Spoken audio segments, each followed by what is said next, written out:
Hey, I'd like to welcome you to another episode of Mission Matters. My name is Adam Torres, and if you'd like to apply to be a guest on the show, just head on over to missionmatters.com and click on Be Our Guest to Apply.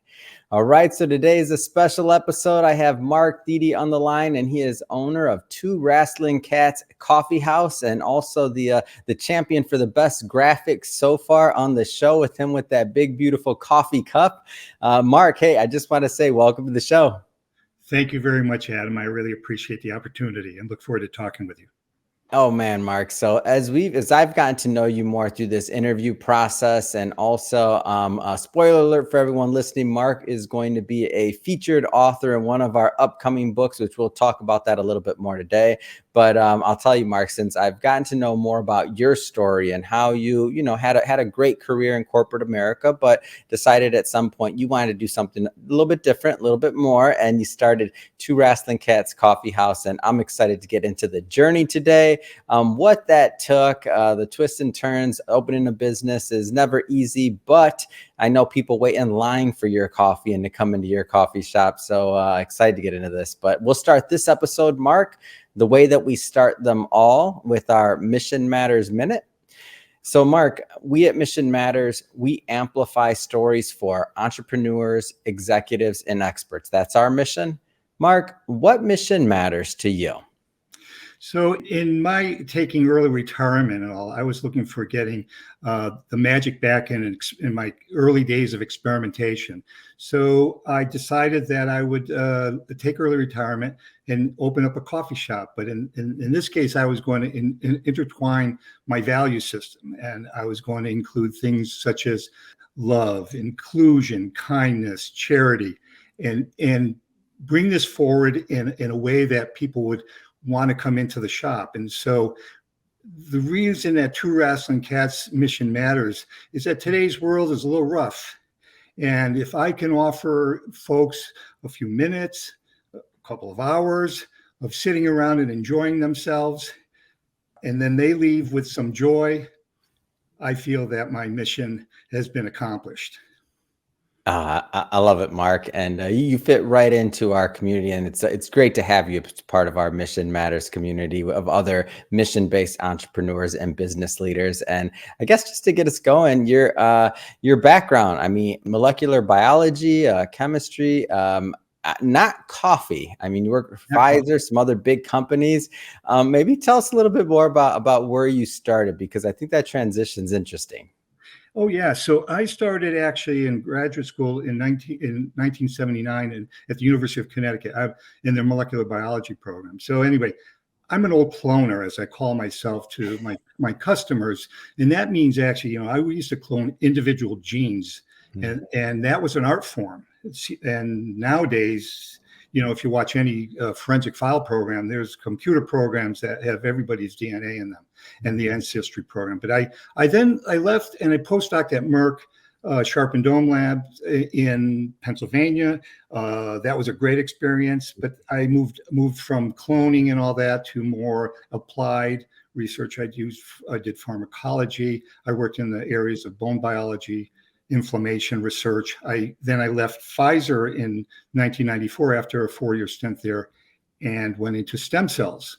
And so we did, I put together the program that actually delivered the first clinically approved set of mesenchymal stem cells into patients as a safety study, which was FDA approved. And that was back in the late 1990s, at which time I was traveling back and forth to Seattle, where we were working with the folks at Fred Hutchinson Cancer Research Center, and I got attracted to the coffee industry. And I spent the next 10 years working through various acquisitions and stuff in the pharmaceutical industry. And I left Pfizer in 2012, taking an early retirement. And so one of the reasons why I wanted you to, elaborate on your career is because you were happy in corporate America. I mean, you did well. We've talked before. You did well in terms of like you had satisfaction in the work you were doing, and you did meaningful work. But at some point, you decided to make that transition to coffee, which not everybody kind of may understand it at first glance, but tell us a little bit more about maybe how that transition took place. Yeah. So the transition, the seed for that was actually planted back right when I got out of grad school. Yeah. After I got out of grad school, I realized that, this is a very interesting, and I love the creative environment, but I think I probably spent about 15 years in it. So my time with corporate America, like I say, I worked for Merck, I worked for Pfizer, I worked for Cirrus Therapeutics. It was great. But at 45, I was sort of ready to do something different, but I had 3 young kids. So then I decided I just would stay. I would work as hard as I could. They were very generous. I just felt that I needed to do something different. And so when the opportunity arose, I grabbed it. Yeah. And so, there's a lot of people that'll watch this now and into the future, and they have, great careers in corporate America as well. And they maybe at some point decide that, that they want to do something a little bit more, whether it's maybe open a coffee shop, but it could be opening a lot of other businesses or chasing other dreams that they've had, or maybe they had to put on the shelf for a bit while they were, moving through certain phases in their life. What kind of things would you tell them, like with the benefit of hindsight and you kind of making that leap? Because that is a leap. So yes, so quite a leap. And I think that you really have financial considerations and all. I mean, I don't make money like I did back then, but I found that money wasn't the thing that was driving me in the industry. I stayed in the industry because I could make money and that I knew I could use it at a later date. So I think that's it. I think that you have to have your priorities around your finances and how you're going to use them in the later date. And then I think be ready. You have to be ready. Emotionally, I think that although I thought I'd be out in 15 years, I had 3 young kids. And you have those considerations. And I actually, in 1998, incorporated a business called Molecular Foods with a lawyer neighbor of mine. And it was around science education through food products. And it was a S corporation. We were going to do it, but my kids were very young, and I realized, and I think everybody thought that I was a little bit maybe premature in my getting out of corporate America. And so I stayed, and I enjoyed the time. Yeah. And so now you have this idea, you decide I'm going to launch a coffee shop. Yep. Where did this come about? How did you actually do it? Because did you know exactly where you were going, or was there a little bit of searching phase there? Yeah. So that's a good question, because I happened to be working for Pfizer in Groton, Connecticut, living in Niantic, Connecticut, which is on the coast. And I wanted to go to an area that had an unmet need. So I looked around a little bit, and my local, like Niantic, New London, those all had plenty of coffee shops.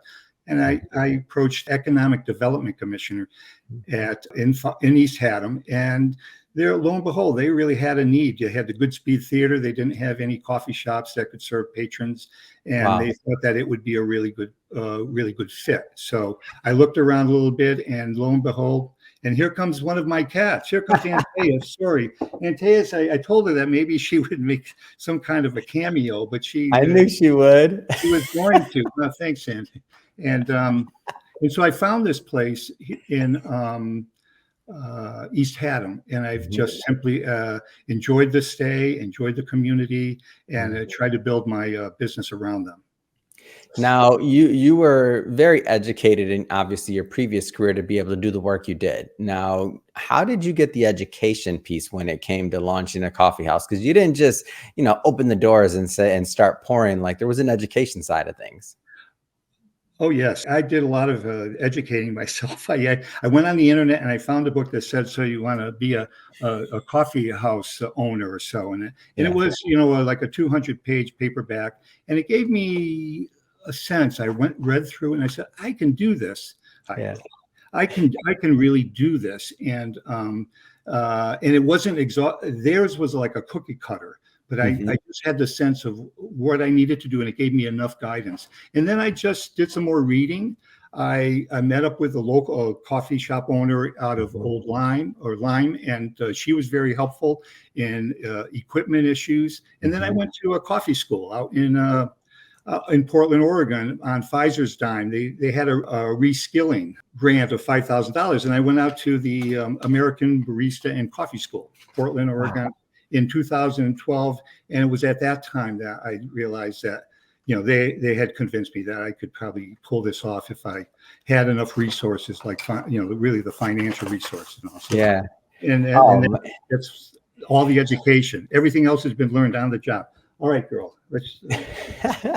So she knows we're talking about her. That's what it is. She knows. Cats. And cats were important too. Oh yeah. So you go to school, go to coffee school. Mm-hmm. You obviously are making this transition, and you're tooling yourself by reading, doing other things. Did you do anything on the business side of things, like on how to actually run and operate a business? Because I feel like many individuals, when they go out and they become entrepreneurs for the first time, they're not always equipped with that piece of it. Yeah, I think that I probably could have used a little bit more. As could we all, by the way. It's not easy. Things like there are really a lot of.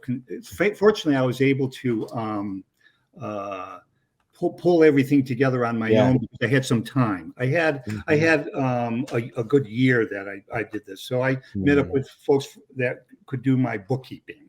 I had a tax accountant. I had I just actually I'm go on now. I had enough wherewithal, and I didn't have such a big ego that I couldn't ask people. I think you have to seek it out and all. Tax issues. I had the local economic development coordinator help me tie in with the Connecticut Public Department of Public Health, because I had an artesian well that had to be used as my water source, and there were a lot of issues around that. And so it's really about making sure that you get out there and talk to the people and find the experts and all.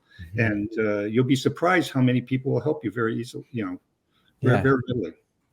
I'm a big fan of that. And I always like to bring that out, especially when individuals are leaving corporate America and getting into the entrepreneurial space, because even though they may have been highly educated, really, in their particular field, like when you move from one field to another, you're not supposed to have it all figured out at first, like, especially running a business. Like I've talked to entrepreneurs and I've interviewed entrepreneurs that were responsible for, billion-dollar profit centers in these huge corporations. But when they went out and started running their own P&L, their own business, like, it is different, right? I'm quite sure that it's quite different. I mean, this is my first experience. I look back, I think of somebody coming up to me at the end of year one and saying, "Hey, congratulations, you made it through year one." And I said, "Well, I didn't know that was such a big deal. I wasn't going anywhere, That is a thing, Mark. And now when I tell people that I've made it through 10 years, it's people like, wow, and I say, wow, and I still enjoy it very much.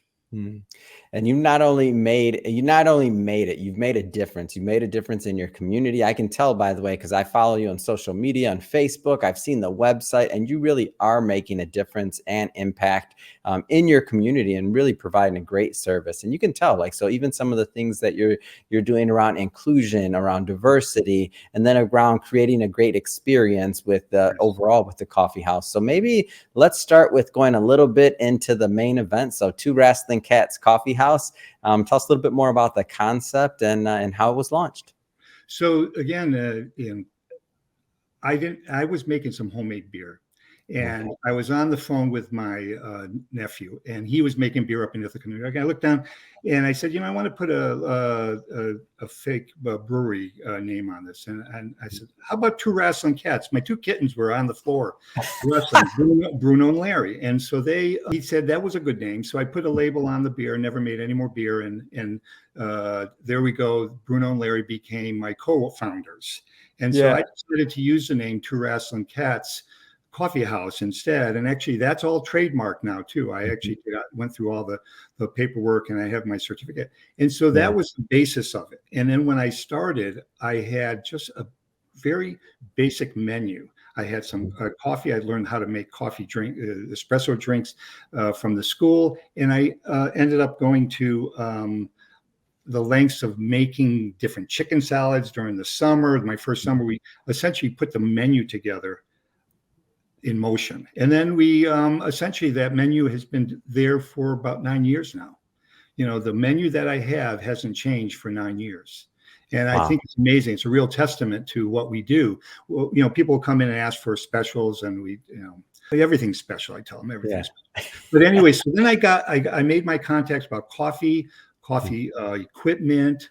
I brought in that. I had to work with the folks from the planning and zoning. I had a fellow that worked out essentially the property. I had picked up an extra acre and a quarter so I could put a parking lot in. And then I also wanted to paint the house blue. And so that was one of the most important things, I think, that's a decision that I ever made, was to make sure that I brought the colors out. And so I have actually a little funny story, and I'm going to use this opportunity if I can. Please. When I was doing paint selection, I had my wife and I went up to the Home Depot, and we picked up a light blue and a lime green. And so I wanted to think about using the combination. Well, we painted the light blue and the lime green on some back slats. And the next day, Mike, we'll call him the contractor, the major contractor, says to me, "Mark, you don't want to use that blue." And I said, "Why?" He said, "Well, no contractor is going to come in here." And the guy that was running the big truck out on the parking lot said, "Yeah, we're not going to come in here if there's a blue." And I said, "Wow." And so I went on the rest of the day. And at the end of the day, he comes into the house, and I was living there at the time with the cats.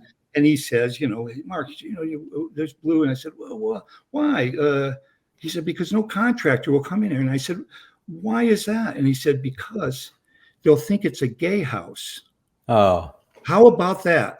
Wow. And so from that point on, I said, well, this community is not going to drive me into making decisions based on their insecurities and their concerns. I went to down to the first selectman. I talked with him, and he said, "Yeah, you have this sort of division within the community, and which still exists." But I said, okay, well, at least I understand it a little bit more. But yeah, and now it's blue, green, purple, yellow. I have a green deck. I have 11 colors on the rails on my back deck. Yeah. I support the LGBT community and diversity. I have an anti-racism banner on the front of my building. And I think that actually was a very defining moment for me to actually say, and I told my new staff at the time, I said, everybody's coming in here. Yeah. This is a prevailing sort of attitude with some people. That's okay. They don't need to come. And so that's helped build where we are today. How about that? Wow, what a blessing, and how sometimes these people are put in our lives to teach us lessons and to give us inspiration, and sometimes the right way to go. And like even to the paint selection, when you're really paying attention, sometimes you just get these winks, right? Yeah, absolutely. My architect she thought, well, maybe you want to use like a colonial gray. And I'm like, nah, I'm not going to use colonial gray. I was looking about orange maybe, but the blue turned out to be perfect. And it's really, and people recognize it. And it's one of these things that, you could drive down the street. It's a busy intersection in East Haddam. And people say, I came in here because I had to see what this building was about, And I said, so it's been somewhat intentional, but, we were going to do these colors regardless of how people felt. And the cat theme, it started with a name, but then it kind of, from what I see in the pictures and from our conversations, it kind of took on a life of its own, right? Great segue into why it is really become a cat haven. I have been so blessed with the customer base that I have, that they have essentially decorated the interior of the place with cat pictures. And I went from having art shows when I first opened to taking those down and putting cat pictures up because I just didn't have enough room for all my cat stuff. So now it's a community collectives, and people come in, and I think they're a little overwhelmed. I don't notice it anymore, but it's kind of fun because people take pictures from the outside, from the inside all the time. And we have quite a collection of cat stuff. And it's just grown organically and through the community. And you've taken it a step further with the new Wrasslin Cats Lounge, right? Absolutely. Yeah. The staff, I met with them this morning. I have 5 beautiful sibling cats, 3 boys, 2 girls, and they've been there since April, and they're there for people's enjoyment, a chance for people to get in and visit with cats if they don't have cats. I've had, the cat bereavement where people have just lost their cats, so they get to go in. Local folks come in all the time, and I have people come from far away that are looking to go and visit with the cats. My goal is to actually utilize the space as a support center for people with mental disability, things like dementia and all, and have an outlet for people to come in with their relatives and all to essentially spend some time, as well as I have a new incoming drug recovery center that's coming into Haddam, and I plan on working with them to do some animal therapy. It's amazing. And I know that, as you said, people keep coming back, and to the tune of even waiting in line. And this is a big one. So we're out in LA. So I have to bring this up because when I heard this, I'm like, what? I can't claim I've done the same, but if I was there, I'm sure I would. Waiting outside in the cold, in line, waiting to get in the coffee house. Like there's demand for what you're doing and for the community you're building. I'm very humbled by it all. Actually, COVID changed things for us a bit. We went from closure inside to having some people inside to now having our plexiglass down. But I maintained essentially a protocol that I just want 4 people in the front at any given time. It's for their health. It makes for better also interaction with people, and people don't feel that people are breathing down their necks. So people do wait outside, and it's really remarkable.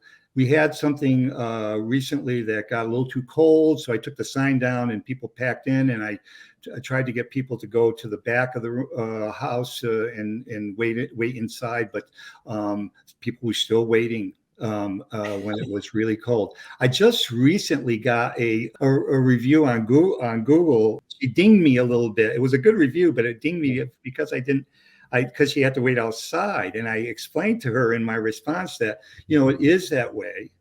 People can wait outside or they can leave. I'm not going to stay with my principal. I mean, you can stay there. And there's a sign that explicitly says that we just have 4 inside. And some people come and we don't have anybody inside, and they will stand outside because one of the lines says, we'll let you know when you can come in, because during real busy times, this is what we do, And so it's interesting that somebody would take issue with it, but because they have to stand outside, but it's okay. I can take my licks. It's a great people comfortable. It's a great story. I mean, it's a great success story. And I love bringing these types of stories to our audience. And it's one of the reasons why we selected you to be an author in our upcoming book. Just for everybody watching this and listening in, just so you know, we're not going to do a deep dive into the book today or what Mark will be writing and presenting. And that's intentional because we will be bringing Mark back onto the show for part 2 of this interview once the book is actually live, and there'll be links in the show notes and all that good stuff so you can pick up a copy. But Mark, keeping it kind of high level today. Again, I know we're in editing, we're still refining the content, but high level, what are some of the kind of things that you plan to present in the upcoming book? Well, I think that a little bit of my journey is part of that book about some of the inspiration that I had from my parents, from my experiences.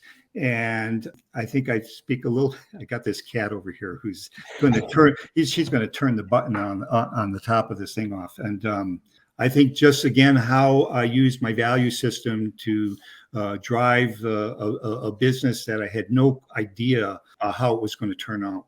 But essentially, I think it's about just staying with your values, staying with your ideas of what could work. Making changes when you need to, just like I did when I was an experimenter, and moving in the right direction and all. Yeah. No, it's great. And now I'm gonna cut you off there, pause that, because we will do a full interview once the book is actually live, and we'll go further into it. But for today, Mark, I just said, first off, it's been great having you on the show. I just have to ask, what's next? I mean, what's next for you? What's next for Two Wrasslin Cats Coffee House? Well, I think that one of the things that I plan on doing is getting my calendar open, active for the new Wrasslin Cat Lounge. Yeah. I have a plan to, in the front of the shop, remove some of the clutter that I have there, the cat clutter, and put in a boutique, which essentially will be shelves of cat-related items and that sort of thing. I have talked to a woman about doing some private labeled cat food. You know, I'm thinking of doing that, and also just real cat-centric items, new T-shirts, jewelry, maybe pictures of Antaeus, hi Antaeus. Oh, for sure. You know, and just real. So the front of the store will be the new Wrasslin Cat boutique, and so that's going to be sort of a project plan I'm bringing through the spring. Oh man, that's fun, and I will say that like building the brand, it's the next step. I love it, and it's going to be fun to watch it happen. And I'll tell you, my personal wish is I can't wait till you have a book in your hand, and I want a picture of you, Antaeus. I want the book in there and the Wrasslin cats in the back, because I cannot, and the whole house in there, so I can show people, and I can't wait to post that one on social media, because it's going to be a classic, and it's just fun. I mean, for everybody that that is not familiar with the coffee house and this is the first time they're being introduced to it, what's the best way, Mark, that they can check it out and obviously visit in person, but also check it out online, because they have to see it. It's something. It's a site. Yeah, I think the Google does a really nice job of having a compilation of pictures. I have an Instagram page. If you want to check in on the status of the anything that's going on, plus cats growing up in the lounge, and my Facebook page is what I'm doing. I'm actually redoing my website. I have somebody that's working on that right now, so that will become a little bit more interactive and all that in the future. And what's the website address again? TwoWrasslinCats.com. Yeah. Great. And we'll put that in the show notes so that our audience can just click on the links and head right on over and check it out again. TwoWrasslinCats.com. And speaking of Two Wrasslin Cats and the audience, if this is your first time with Mission Matters or engaging in an episode or connecting with the platform, we're all about bringing on business owners, entrepreneurs, executives, and hearing their stories, you know, the ups, the downs, everything in between. And the idea is for us all to learn and grow together from that content. If that is the type of information that sounds interesting or fun or exciting to you, we welcome you. Hit that subscribe button, because we have many more mission-based individuals coming up on the line, and we don't want you to miss a thing. And Mark, until the next time, it was a pleasure working with you today. Can't wait till the next time I get to have you on the show. Yeah, well, thank you very much, Adam. And I want to put out to the audience as well that I have been incredibly impressed by you, your staff, and the Mission Matters, franchise. Beautiful work you do, and I appreciate it. Oh, very kind. Thank you, Mark.